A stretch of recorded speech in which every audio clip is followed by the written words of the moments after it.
来看一下这两只家伙，我发现他们好像没打架了。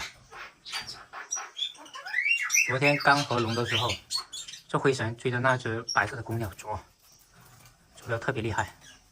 现在好了，没有追着它啄了。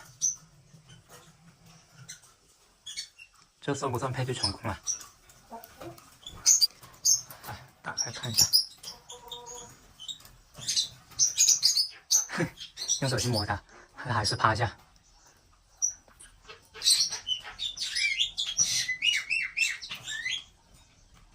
去，认识你的新朋友，怎么样？这白鸽子也很淡定了，没有怕它了。